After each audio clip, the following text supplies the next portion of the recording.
بسم الله الرحمن الرحيم. السلام عليكم ورحمة الله وبركاته. بینەران و بیسەران و خۆشەویستانی کەناڵی ئاسمانی پەیام و بەرنامەی دوانگەی خەڵک، سەلام و ڕەحمەتی خواتان لێبێ. ئەم کاتە و هەموو کاتێکتان باش، خۆشحاڵم لە ئەڵقەیەکی نوێی بەرنامەی دوانگەی خەڵک بە خزمەتی ئەوەی ئەزیز و خۆشەویست شاد دەبمەوە. ئازیزان و خۆشەویستان، پێشەوەی دەستکەم بە بەرنامەکە پیرۆزبایەکی گەرم ئاراستەی خۆم و ئێوەی بەڕێز و خۆشەویست دەکەم بە بۆنەی سەری ساڵی کۆچی 1443 کۆچی کە لە سەری ساڵی کۆچیدا یاخود لە مانگی محەڕەمی پیرۆزدا پێغەمبەری نازدارمان صلی الله عليه وسلم لەگەڵ هاوڵی بەڕێزی کۆچیان کرد بەرەو شاری مەدینەی پیرۆز لە دەستی زوڵم و زۆرداری و ناعەدالەتی و گەندەڵی و قۆرەخکاری و زوڵمی قوڕەیش و ئەبوو جەهل و ئەبوو لەهەب و هەموو ئەو دیکتاتۆرانەی زمانی پێغەمبەر صلی الله عليه وسلم. بۆیە دوجار لە مەدینەوە پێغەمبەر صلی الله عليه وسلم بەهێز و گوڕوتینەوە توانی بێتەوە بۆ مەکەی پیرۆز و مەکەی پیرۆز ئازاد کە دوای ئەو هەموو فتوحاتە ئیسلامیە، دوای ئەو هەموو جەنگە پیرۆزەی کە پێغەمبەری نازدارمان صلی الله عليه وسلم بە نمونەی بەدر و ئوحود ئەنجامیدا، دوجار سەرکەوتن بۆ مسلمانان بوو کە ئەمە شانازیەکی گەورەیە مێژوو تۆماری کردووە بۆ ئێمە مسلمان. الحەمدولله، سوپاسی خواکەین لەسەری. هەمیشە لە یادتان بێ پێش ئەوەی یادی سەری ساڵی زاینی بکەنەوە، ئەمە یادی سەری ساڵی ئێمەیە، یادی سەری ساڵی کۆچی بۆ ئێمە بایەخ و مەبەستی زیاترە و بایەخدان بەم یادە خۆی لە خۆیدا شکۆییە، گەورەییە و ئەوەندەی تر بەڕێزە دەکا وەکو مسلمانێک لای خۆی پەروەردگار و پێغەمبەری ئازیزمان صلی الله عليه وسلم. تەوەری ئەڵقەی ئەم جارەی بەرنامەکەمان پرسیاری ئەوەکەین ئەگەر توانات هەبێت چ قەیرانێکی هەرێم چارەسەرەکەی. ماشەڵڵا هەرێمی کوردستان ئەمەنە قەیرانی هەیە، پیاو نازانێت لەکوێوە دەست پێ بکە. واتە لە هەر سێکتەرێک لە سێکتەرەکانی بژێوی ژیانی خەڵک سەیرەکەی ئەوە هیچ کە مەعاش نەبووە، خزمەتگوزاری وەکو پێویست نەبووە، ئاو نەبووە، کارەبا نەبووە، گرانی بەنزین، خراپی ڕێگەوبان، هەروەها بێتەوە سەرەگرتنی زۆر بۆ وەرگرتنی مەعاش لەلایەن خەڵکی داما و نەخۆش و خانەنشینەوە. هەموو ئەم قەیرانانە ڕووی لە هەرێمی کوردستان کردووە. بە ناشکری نەبێ ئەبینین هەموو وڵاتێک یەک سەرکردەی هەیە، یەک سەرۆکی هەیە، یەک ڕێیس جمهوری هەیە، یەک سەرۆک حکوومەتی هەیە. بەڵام ئەم فرەکوێخاییە لەم هەرێمی کوردستانە وای کردووە خەڵک زۆر بێ ئومێد بێ، دەیان هەزار گەنجمان بەرەو ئەوروپا و هەندەران ڕۆیشتون لەبەر ئەوەی بێئومێد بوون لەم سەرکردانی هەرێمی کوردستان. باسەکە باسی حیزبەکانی دەسەڵاتی هەرێمی کوردستانە، باسەکە باسی دوو زۆنی هەرێمی کوردستانە کە هەریەکە و بە ئاراستەیەک حکومڕانی ئەکاوە، فەرمانڕەوایی ئەکا. ئەبینین مەسەلەن لە زۆنێک خزمەتگوزاری زیاتر پێشکەشەکرێ، لە زۆنێکی تر لەبەرەوەی زۆنی خۆی نییە خزمەتگوزاری پێشکەش ناکرێ، خەڵکەکە پشتگوێ ئەخرێ، قەیران لەسەر قەیران دروست ئەکرێ، ڕۆژانە ئەنواع وەشکال قەیران دروست دەکەن، مەوزوع دروست دەکەن بۆ لە بیربردنەوەی خەڵک، بۆی خەڵکی هەندێک بابەت هەیە بیری نەمێنێ. ئەمانە هەمووی خەڵک ئێستا هوشیار بووەتەوە الحەمدولله، ئەزانێ کە حیزبەکانی دەسەڵات و ئەم دەسەڵاتی ئێستا هەرێمی کوردستان بەڕێوە ئەبا بەڕاستی دەسەڵاتێکی عادل و ڕاستگۆ و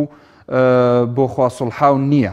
اینجا ئەم گۆڕانکاریە ئەوەی کە خەڵک مەبەستێتی ئەنجامی بدا تەنها بە ڕێگەیەک ئەنجامەدرێ لە حاڵەتێکە ئەگەر دەست بۆ ئەوەش نەبن تەزویراتی تیا بکەن، ئەویش مەوزوعی هەڵبژاردن و هێنانە سەر حکمی خەڵکی باشە، خەڵکی ئەمین و دەستپاک و ڕێک و پێکە. تەبەن کۆمەڵێک لەو بە ڕێزانەی بەشدار بوون لەگەڵمان ئەم هەفتەیەش، کۆمەڵێک کۆمنتی جوان نووسراوە، هەموو کۆمنتانە خوێنمەوە، بەڵام لەبەرەوەی پەیوەندی تەلەفۆنی هەیە پەیوەندەکان وەرەگرم، دوجار کۆمنتەکانیش ئینشاءالله لە ناوەڕاستیان لە کۆتایی بەرنامەکە ئەخوێنمەوە. کاک سەنگەر وەرەگرم لە کفریەوە.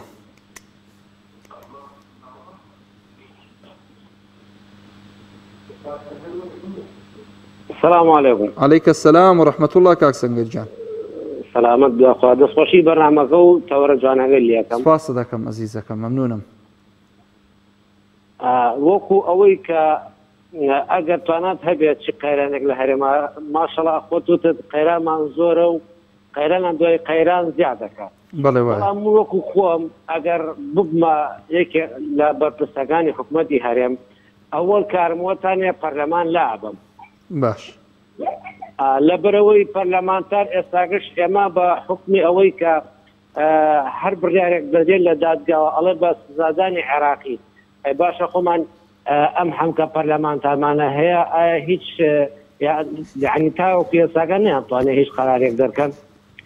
یعنی تۆ بزان چەند پەرلەمانتار و چەند ڕاوێژکارمان هەیە قەنا ڕاوێژکار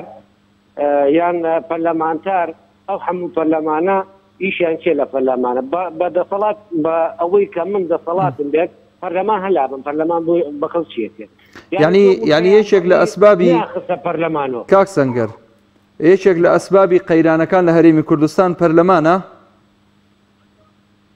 بەڵێ ئەزانی بۆ ئەگەر پەرلەمان بێ یعنی 2 ساڵ پەرلەمانیان پەخست پارتی پەرلەمانی پەخست بزان کەسیان هەڵوێستێکیان نەبوو بەڵێ بەڵێ دەسەکانت خۆش بۆیە ئەگەر ئەوان ئەگەر بە یاسا ئەڕوانن لە ڕووی یاساوە قسە ئەکەن ئەو کاتێک کە موچەیان بڕی پاشەکەوتیاندانە بابیان ساتە دەنگدانەوە لە پەرلەمانی کوردستانە ئەگەر حکوومەت ڕاستەکات پەرلەمان یاسا دەرەکات ئەوان بەگەرەیە بەڵام لەم دوایە کە موچەکەیان لابرد با بڵێن پاشەکەوتەکەیان لابرد کوانە پەرلەمان و لە هیچی نەگەرم باش دەسەکانت خۆش بە کاک سەنگەرجان هیوای سەرکەوتن بۆ هەموو لایەک و سەری ساڵی کۆچیش لە هەموو عوسمانێنی دنیا و لە بەڕەستیش پیرۆز بێت ئامین ئینشاءڵڵا سپاس بۆ جەنابەت بۆ تەلەفۆنەکەت لە کفریەوە لەگەڵمان بووی ئەچمە لای دڵزار لە هەولێرەوە ئەو کاتت باش سەلام عەلەیکوم هەموو کاتت باش وعەلەیکم سەلام وەڕەحمەتوڵڵاهی وبەرەکاتوو کاک دڵزار گیان جانەکەم خوالی ڕازی بی خوا مۆفەقت کە خوای گەورە ئەو ستافە بەڕێزە ئەو کەناڵە بەڕێزە سەرکەوتوتان کە ڕەبی خوای گەورە لەومەتان بێ لێ بە هەموو کادیران و بە هەموو ئەندامان و حتا ئەوەی کە کار بەدەستێکی گرتکەشە ئامین یا ڕەبی ئامین ئینشاءڵڵا ئەوە بەڕێز خوا لێ ڕازی بێ یا ڕەبی ئینشاءڵڵا دوعاکانت قبوڵ بێ پشتیوان بە ئینشاءڵڵا ئینشاءڵڵا بەڵێ گیان لەسەر دەورەکەت وەڵڵاهی قەیرانمان هەیە لە کوردستان پێت وایە لە کوردستان قەیران بێ هەموو قەیرانە نەعەدالەتیە ناداتوەرۆزیە نایەکسانیە وانە بەڵێ باشە هۆکاری دروستبوونی قەیرانەکان خەڵکە یان ئەم دەسەڵاتەیە کە هەرێمی کوردستانت بۆ بەڕێوە دەبا بە قورئان کاکە محمودجان هەدەزار هەیە یا واقع قسان بکات زاربەیە خەڵکەکەش یعنی لەگە نەعەدالەتیە دەبینی شتی وا دەبینی وا دەزانی ئەوە ڕاستە حەقەکەیە دەبینی قسەش بەوی دەری ینی نازانی چبرێ لە هەردوو لایە بەڕاستی پێ بێ بەڵێ بەڵێ دەبینی ئەوە دەزانی وا شتەکە ڕاستگوۆیە ئەوە ڕاستیەکەیە قسەش بەوی دەری ئەم زۆر لە کۆمێن زارێت شتی دەبینم دەخیمەوە پێی بە هەموو دەری بزە یارە شتەکە دەبی ئەو حالەبی بەڵێ وازەحە کاک دڵزار دەستەکانت خۆش بێ هەردوو دەکەین زۆر مەمنون بۆ پەیوەندێکت هەردوو لە بە پێی قەبارەی خۆی خەتابارە ئەگەر لایانی دەسەڵاتە بۆ خەتابارە کە ئاوڕی جدی لە خەڵک ناداتەوە خەریکی گیرفان پڕکردنی خۆیەتی خەڵکەکەش لەوە خەتابارە کە نازانێن نوێنەری خۆی هەڵبژێرێ بۆ شوێنەی کە پێی دەوترێ حکومڕانێکی تەندروست بەڕاستی بەداخەوە ئەچمە لای کاک دارا لە عربەتەوە کاکە گیان سەلام عەلەیکوم وعەلەیکە سەلام وەڕەحمەتوڵڵا کاکە دارا گیان برای باوکی من ئەزیزی من خوای تەبارەوە تەعالا خالقی ئەرز و ئاسمانە ئەوەی لە ئاوایە ئەوەی لە وشکانیایە ئەوەی ئەفڕێ طبقەی یەکەم و دووەم و سێم بڕۆ تا عەرشی عەزیم و بەهەشت و جەهەنەم ئەمە ئەگەر وەریگری بەشێکی ئەمە بەشێکێتی چونکە له مەفاتیح الغەیب کلیلەکانی غەیب لای ئەوە ئەوەی لە قورئانی پیرۆز و ئەنجیل و تەورات و زەبور و هەر پێغەمبەرێک هاتبێ پەیامی بۆ ناتبێ کە ئێمە ئەمە ئەبینین ئەمە یەک نوقتەیە ئەو زۆر عەزیمە بەڵام ئێمە داماوی خۆمان زەلیلی نەفسی خۆمان زۆر شت هەیە گوێی ناینێ ئەبێ ئینسان چاو کاتەوە ئێمە داوای دەستورەکەین کاکە قورئانی پیرۆز دەستورە 1500 ساڵە هەیە پیاو نییە حرفێکی زیاکە و حرفێکی کەمکە ئاگا لە منە بەڵێ بەڵێ ئەمە یەک دوو بين سر خلق وحكومة وعلم أو كهرباء ودرخت وشينجو أم كردي أو بردي أو كشتي أو طلاقيا أمانة كوكينا واتسان كسي قدوة حموكم مقاك أيمكم أغدم فماناني خما ورقري أقال يا ما بله هسا حبيب الله ذي يا كما متعين كان بطلسي يا كمن أوي إيلين نقطيق قرآني في روز بتورك ونقري بسورتك بردوام شيطلي كاو حليكا بو خلق حالي بي أما بو كان أنا حياة أنا قراري أنت خلقنا تدوز وانا لكم بقى أنت أنا مهندس أما كم خلص ماني كسبان أزاج يختار بويب أبويب أنا خوشك أبو كاك دارا جولي ما صوتك وقطعك عشانك وبقرة صوتك قطعك كاك دارا قطعك أي أساس وانا ظاهرا باشا بردوان با كسي من دكتور ما مسام مهندس أمانة قدوان أبي بزانس وان أم رقايك مهندسي كهرباء مهندسي الرقاوبان كرم أويك هيا لسر خريطة شداني عزيزي من قرآني بيروس نظرية نشراوة عملية أوتا دروس بوا خواهي قرش أخويا وبيما ما كان لبردس معنا أمانة ناوي مانقرن عيادة داخل نسنا مكتب داخل هرهم ويان تاكير شيكي جوان واعتصموا بحبل الله جميعا ولا تفرقوا كاكا ولاتان هي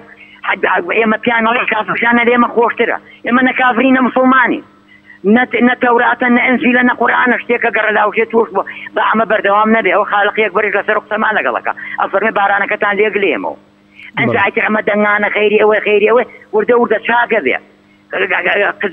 قدوة كان خلاص كان عوامك سياتر عيكا أما حاجة يكسب وحاجة بيه بهاي حاجة كي بزاني تون يوشكي بهاي نيوشكي بزاني زكاتي بزاني أم زكاتي كيو هاتوا أقال منها أقام لي تسباستا كم بيونديت اللي سر هلا بآخر نقطة شيء بيلم أمان زور مهمة كاكي جانتو في كابيك بيبر لنا وساجي شيء بخير أقل بنزينا كي يدزيبنا وساجك خير نية أمرو خلقي غير زكاة دركات وزانا زكاتك الأشياء مسكو دكاته ولا شيء حقي خلق النخوي أما أنا عمي قدوان دولة منش قدوة بيخ حافظ به خوالا قلبي خوا حافظ به كاك شمال ورقرم لك لكتيو باشا كاك شمال داخل وتو سباسيكم عزیزان بەردەوامی لەگەڵتان دیارە لەم تەوەرە ئەمانەتیش بخێنە سەر و قەیرانانی لە هەرێمی کوردستان هەیە هۆکاری دروستبوونی قەیرانەکان چێن و هۆکاری دروستبوونی قەیرانەکان چییە و ئەگەر تۆ ئێستا دەسەڵاتت هەبێ چ قەیرانێک چارەسەر ئەەکەی کاگارا سۆرەگرم لە کەلارەوە کاگ ئاراس بەڵێ مامۆستاگیان سەلام عەلەیکوم. عەلەیکە السەلام ورحمەت الله وبەرەکاتوه کاگ ئاراس جان. بەڵێ براکەم گوێ لێمە؟ بەڵێ گوێم لێتە فەرموو. مامۆستاگیان یعنی تۆ ئەم تەوەرانە کە قسەی لەسەرەکرێ و ئەمانە کەوەها ئەمە گشتی ئەزانێ ئەمە حکوومەت نەماوە. حکومەت نەماوە باشە. حکومەت نەماوە برا جوانەکەم گروپێکی مافیا و جەردە و ئەمانەی کە سەرۆت و سامانی وڵات بەتاڵانە بن. ئیتریانی ئەم حیزبە ئیسلامیانە ئەم دەسەڵاتی کەوا ئۆپۆزیسیۆنە و ئەمانەی کەوەها ئەڵێن ئێمەش هەین ئەی بۆچی ناتوانن بەربەستێ بۆ ئەم ڕێگایەدانن کەوا خەڵگشتی لە رووسیا و لە چینیا و بێموچەیی و پێگەی ماڵ و مناڵی کەوتا و یعنی ئەوەی ئەمانە کردویانە سەداسەن بە مجرمی خۆی نەیکردووە. بەڵێ یعنی مامۆستاگیان ئەو ئێزیە بەلاتە وایە نام حکومەت ئەمە حکومەتی چی؟ با بە حکومەت کوا ماوە؟ حکومەت لە ساڵێکا 2 موچە ئەدا. تۆ بڕۆستەی ئایلی کەمەندام کە بڕۆستەی چینی فەقیر و کرێکار کە بڕۆستەی با بە تۆ چاوت لەوانە نەبێت لەسەر پلە و پۆستۆمانێکی 1970 لە دوایە. ئەمانە ئاشی نەزانن خوا ئەیان گێڕێ. ئەدێ ئێمە شتێ بکەین کە وەها مامۆستا ئاینیەکان حیزبە ئیسلامیەکان وڵاتە ئیسلامیەکان ئەم زوڵمە تاکەی بۆ فیرعەون بەقەدەر ئەمان زوڵمی نەکرد کەوا خوا نەغڕۆی کرد لەناو بەحرێکا لە نایبێت. جوانە دەستەکانت خۆش بێ کاک شەوقی کاگەرە زۆر سپاس بۆ جەنابەت سەرکەوتوبی ئەچمە لای کاک شەوقی لە هەولێرەوە. السلام عليكم. وعليك السلام ورحمة الله كاك شوقي. براي سري سالي كوتي لتو لهم مسلمان يكتافر تكام بيروز. إن شاء الله ليوش بيروز بس باستكم. براي عاصني ساد بكتي هيك سودي هي أو ساد 1000 باره و 2000 باره. بله واه. تير لخودك. باش.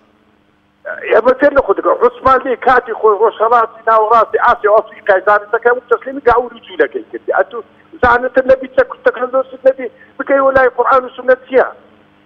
إيه هو أفغانستان في بصرات، أمريكا تزال في بصري، شيء ده كافر عدالتي، كذا أوروبا شيء تشيت ألمانيا تشيت هولندا، هذا قرر كافر عادل،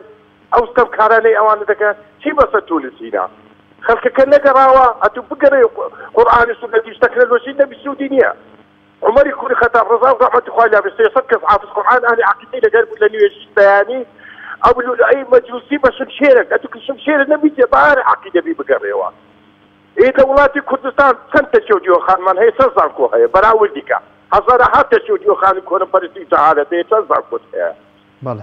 سلوشي عزبي إسلامي بيتكون دكا عبادك ما لا بارد لا تسليمان شوي خواي قولوا له زيادة مسلسلان خواي قولوا أو في أوصال عي مهدي بن يريد أنا مسلمان هيدا صنعتي لخوش له أنت مثلا أفغانستان كتباس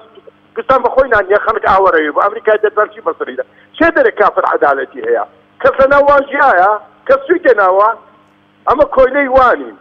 حتى مسلمان سكوا تكنولوجي خوي ولاتي بس نبي هر كويلي واني لن ترفع كيهود ونصارى كاتبة في غير لدي عاطني سارجي نفتين والسلام عليكم وعليكم السلام ورحمة الله كاك شوقي جان أتمنى كاك هي من باباني لتشاك سازي قوراني سليماني أم كاتت عم باش أم كاتت باش كاك هي من تندرستيت باشا زۆر سپاسەکەم سڵاو لە تۆ لە بینەرانی کەناڵە جوانەکەتان سڵاوی خۆی گەورەی میهرەبان لە هەموو لایەک بێت دەربارەی ئەم تەورەی ئەم ئێوارەیەتان بەڕاستی ئەگەر من بوومایە تەورەکەم بە شێوەیەکی تر هەڵەبژار ئەمە کاتێک کە چوینە دەسەڵات ئێمە چ گۆڕانکاریە بکەین لە ناو سیستەمی حکومڕانی ئەم وڵاتەیە یاخود لە کەم و کوڕیەکانە چونکە لە کۆتاییە هەر میلەت حکومڕانیەکە ئەگەر بێت و ڕۆژە لە ڕۆژان من دەسەڵاتێکی سیاسیم هەبێ یەکەم شت ئەخلاقی سیاسی ئەم وڵاتە چارەسەرەکەم پاشان دێمە سەر سیستەمی دادوەری و ئەنجا سیستەمی چاکسازیەکان بە بڕوای من گەورەترین پێشێلکاری کە کرابێت کە ئێستا دەستکراوەتە بینەقاقای زیاتر لە 500 کەسەوە کە لە ناو چاکسازیەکانی هەرێمی کوردستانە بە حکمی لە سێدارەدان حکم دراون ئەمە کە بە شێوەیەکی نایاسایی ڕاژی دراون لەناو ئەم چاکسازیانەیە یەکەم شت من چارەسەرە کرد چونکە کاک محموو پێویستە خەڵکی هەرێمی کوردستان و دادوەرە بەڕێزەکانیش ئەم ڕاستیە بزانن ڕاستە خەڵک کە تاوانی کرد ئەبێت باجەکەی بدا و بێتە ناو سیستەمی چاکسازی بەڵام کاتێک کە دادوەر سزای بەسەرا سەپانی وتی تۆ ئەبێ حکمی لە سێدارەدان بەسەرا بسەپێندرێ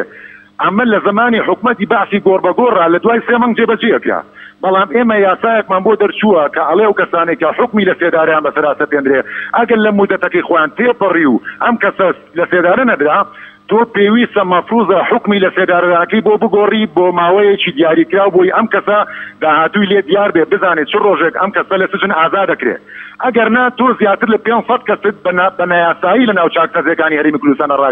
ڕاگرتووە یەکەم شت ئەبێ لە سزای لە سێدارەدان وەک لەوەی کە نییە و جێبەجێ ناکرێ ئەبێ ئەم خەڵکانە بە زووترین کات سەرۆکی حکومەتی هەرێم سەرۆکی ئەنجومەی دادوەری هەستن کارێک بکەن بۆ ئەم خەڵکە بەستمان و بۆ ئەم خەڵکەی کە هۆکارەکەی حکومەتی هەرێمی کوردستانە ئەمانە تاواریان کردووە تاکەشیان پێویستە خەڵک بزانێت کاتێک خەڵک تاوانێک ئەنجامەدا ئەم تاوانە ناکرێ هەر هەمووی بکرێ بەستە سەری کە کەسی سزادراوەکەیە ئەم تاوانە ئەبێ دابەش بکرێ بەشێکی بەر حکومەتەکەوێ بەشێکی بەر چەکفرۆشەکانەکەوێ بەشێکی بەر ئەو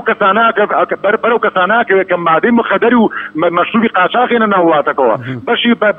بەشێکی زۆری بەر حکومڕانی سیاسیەکەوێ کە ئەخلاقی سیاسی وڵاتەکان بە سەقەتی بەڕێوابن جا لەبەرەوە من داواکارم لەو بەڕێزانەی کە ئێستا گوێیان لە دەنگی منە من ئێستا لە چاکسازی گەورانی سلێمانیەوە دەنگی خۆم بە هاوڵاتیانە گێنم هەر ئەم ئێوارەی لە کەناڵێکی ڕاگەاندنێکی تر لە بەرنامەیەکە کە داوا کرابوو ئایا چ شتێک بکرێت ئایا دۆخی سزادراوان چۆنە لە ناو چاکسازیەکانە هاتن تەلەفۆنەکانی لەسەر ئێمە قەدع کرد کاکە بۆ ئێمە دەنگمان نەگا بە عالەم ئەمڕۆ قەبارەی دنیا بەقەد هەڵماتێکە کەس لە کەس ئاتی نابێ کە ناتوانیت دەنگی خەڵک بشاریتەوە ئەمە بەو شێوەیە سجن بەڕێوە ناچێت یەکەم شت ئەبێت چاکسازی بکرێت لەسەر مادانەی کە بە مادەی لە سێدارەدان خەڵکیان ناوەتە سجنەکان ئەمانە ئەبێ ماوەیەکی دیاریکرا بۆ دیاری پێجا 15 ساڵە 20 ساڵە مویمێ تۆ پێی بڵێ لە فڵان ڕۆژە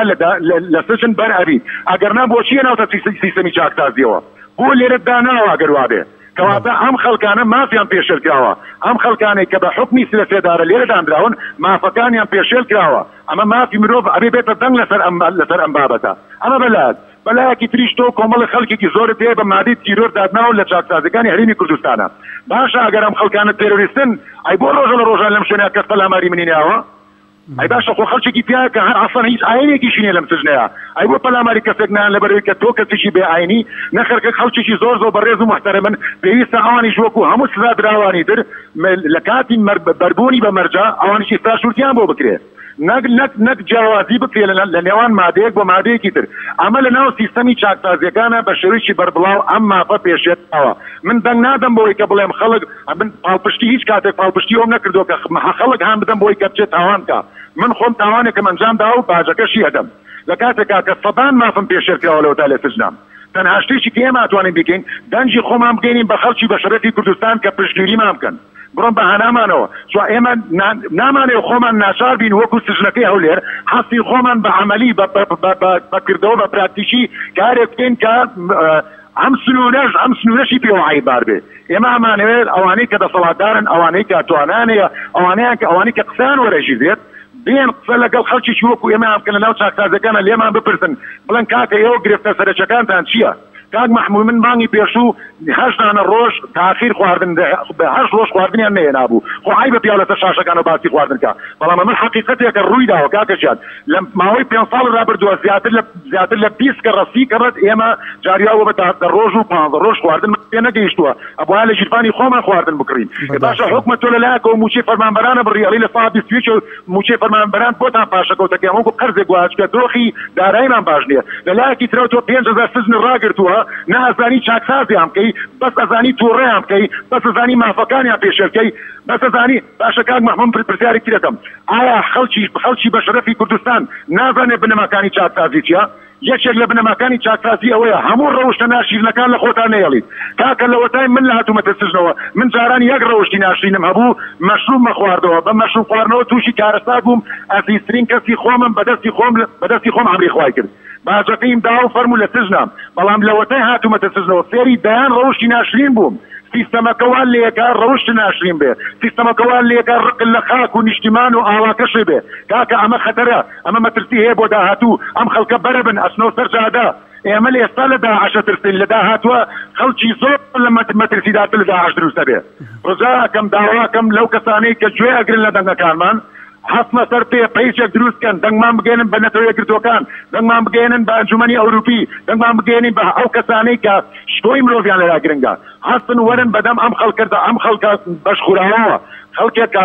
ساڵەهای ساڵە پێشمەرگە بووە ئێستا تۆ خۆت فێرت کردو چۆن فیشەک تەقێنێ چۆن خەڵکی تیا لە قاوەکەی خۆمان ئاسایش بووە چەندین ساڵ ئاسایش بووە خۆیان فێریان کردو چۆن فیشەک تەقێنێ ئێستا حکمی ئیدامیان ناوەتە کاکە وەرە پێی بڵێ ئایا بەشێکی ئەم تاوانە ناکرێتە سەر ئەسۆی حکومەت تۆ فێریەکەی چۆن فیشەک تەقێنێ لەم لاشەوانێ تۆ خزمەتگوزاریەکانی نایتێ ئەمە نمونەیەکی بەسیطە لە قاوەکەی خۆم وەرن با من پێتان بڵێن سەتان کەستان بۆ بێنمە دەرەوە لە ناوام چاکسازیە کە لە شێر زەبری ئەشکەنجەیە ئەمانە احترافیان پێکراوە خەڵکی تیا قورئانە خواڵێ هەتا ئێستا کاکە خۆشم نازانم بۆچی لێرەم ئەمە هەمووی کارەساتە جۆشمان لە دەنگی مافی مرۆڤ بێ لە کەناڵەکانی ترەوە مافی مرۆڤڵە چی ئەڵێ ئێمە نەمان بینی و ئەشکەنجە بدرێ کاکە ئەشکەنجە زۆری زۆرە یەکێ لەوانە ئەشکەنجەی دەرونیە من 5 ساڵە نەمتوانیوە لەگەڵ مناڵەکەی خۆم قسە بکەم تەنها ئەتوانم لەم دەنگی لەم ڕاگەانەوە قسە بکەم لەبەرەوەی کە کارتێکی 7250 دیاری بەشی 15-20 دقەی من ناکە لەگەڵ مناڵەکانم قسە بکەم کە مناڵەکانم لە ئەمریکایە ناتوانم پارەم نییە 5 ساڵ من بتوانم چۆن بتوانم هەموو ڕۆژی ئەگەر 2 مناڵەمەیەکی 15 قەسان لەگەڵا بکەم هەموو ڕۆژێ بێ 7000 دینار بێم بە کارتێکی تەلەفۆن کە مانگیە کاتە 200 نزیکی 200,000 دینار ئەم پارەی من لەکوێ بێنم کەواتە من ئەگەر سژنەکە ئەو ڕێگام کار ئاسانی بۆ نەکات دەنگم بگا بە مناڵەکانم من ئەبێ بەنابەرمە بەر شتێکی تر کە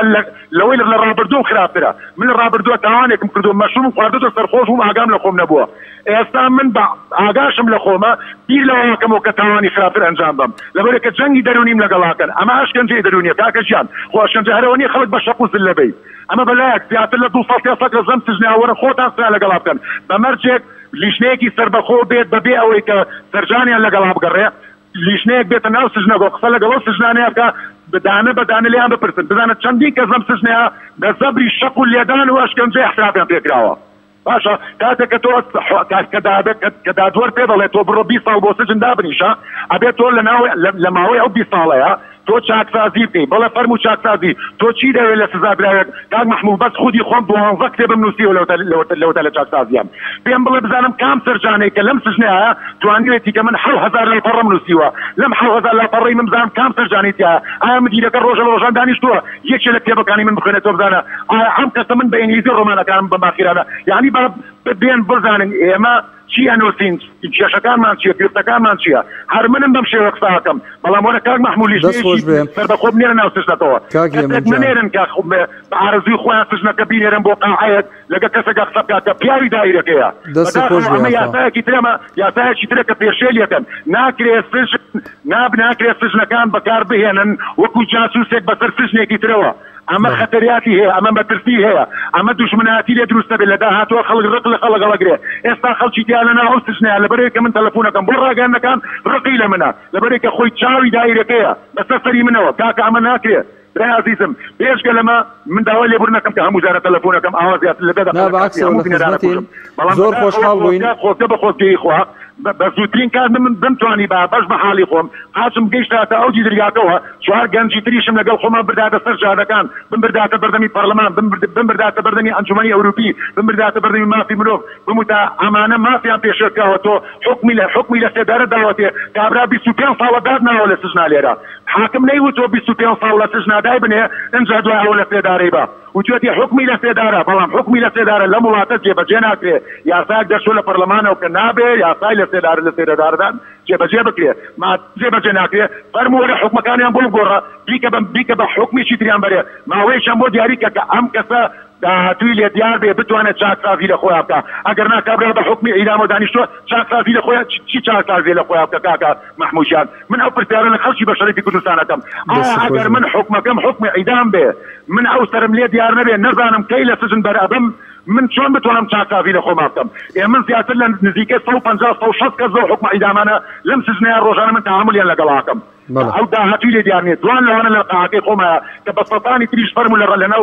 لەناو سژنەکانی تران ئەمە بەلاکی تریش ئێمە چۆن لێ ئەڵێن سژنی نهێنی نییە وەرن بۆ چاکسازی گەورانی سلێمانی با من سژنی نهێنیتان پیشان دەم تاکە سژنی نهێنی خۆ هەر ئەوە نییە تۆ بڕۆی لە شەش زمینەکە بیشاریتەوە و کەس نەزانێ ئەم سژنە لەکوایە لەناو خودی چاکسازی گەورانی سلێمانی زیندانی نهێنی دیایە لەبەرەوەی کە نەکامەریتیایە ڕاڕەوێکیان چۆڵ کردووە بۆ کەسێکی وەکو من ئەگەر مخالف کرد بمبەنەوە ئەو قاعەوە و نەکامەریتیان نەکەسە زانێ بە تاقی تەنیا خۆتی نەتەلەفۆنیتیا هیچ شتێکیتیان نییە ئەگە بە ساڵ و قاعەیە بکەوی لەو ڕاڕەوە کە بسەیە کەس نازانێت تۆ لەوێی بەپێ لەو قەسەر ئەگە عیدامی شکەست بێنە لە ڕاپۆرتەکە بنووسن تۆ کەسەکە خۆی عیدام کردووە کێشەی دەرونی هەبووە کاتە هەر خەڵکمان هەر لە مانگی لە یەک مانگی ڕابردۆ دوو کەسمان بە کۆرۆنا ئەمری خوای کردووە هەر دوێ لەشەو خەڵک هەتا وەکو ساعتەی بانی لە دەرگای هاواری کردو بمە بۆ قەسەخانە نەیان بردووە کابراوی چێتی پەنای بردو دەبەرەوە کە خۆی بکوشێ باشە چاکسازی کات محموود یعنی چی برای عزیزم بیکەن بەڕای خوا بیکەن بە خاتی ئەو خوایی کە ئەیپەرستن کاکە من لە ئەمریکا بووم لەناو کافەکانە وەڵڵای زۆر زیاتر لە خۆم نزیک بووم ڕۆژانە زۆر زیاتر خۆم بیرەکەوتەوە ئێستا هەم لێ هاتۆ ڕۆژانە بیر لە کردەوەی ڕەفتاری شەیتانیەکەمەوە ئەمانە ئەم تەواو ناچێتە ئەستۆی شێ بیکەن بە خاتی خوا من داوای لێبوردن لە تۆش و لە بینەری کەناڵەکەتانەکەم ئەم دەنگەی من بگاتە شوێنی خۆی کەسێک بێت لیشنێک نەک خەڵکێک بێنن سەرجانێکی لەگەڵا بێ بە عەرەزی خۆی ببێتە بیباتە ناو قاعەکە قسە لەگەڵا بکە ئیدامانەش خۆشیان نەبێ قسە بکەن خۆشیان نابێ بترسێن کاکەشیان کابرا حەفە ساڵە لەناو ژوورێکە دانەوە زمانی لە دەمان نەماوە ئەژنۆی شکاوە قسەی پێ ناکرێ زەوقی نەماوە هەزار وەحدی و بەڵێنی جوان پێوە قسەی پێ ناکرێ ئەبێ خەڵکی تر بێتە جواب لە باسیەکانت خۆش بێ خەڵکێک بێت قسە بکا لە باسیمانە چونکە ئەمان خوان هێزیان لێ بڕاوە کاک هێمنجان بە بێئومێدیەشین سپاس دەکەین دەستی خۆش بێ سپاس بۆ پەیوەندیەکەت ببوورە کاتم زۆر پێدای کاتی بەرنامەکەشم تەواو بوو زۆر بەداخەوە ئەو قسانەی جەنابەت کردت هەمووی شەڵاجەی خۆی ئەگرێ بەداخەوە کە ئەو هەموو حاڵەتە هەیە سپاسە دەکەم ئەگەر کاتم بدەنێ کۆمنتەکان نەخوێنمەوە گەرنا نازانم کۆتایی بە بەرنامەکە بێنم یاخود کۆمنتەکان بخوێنمەوە کاک عادل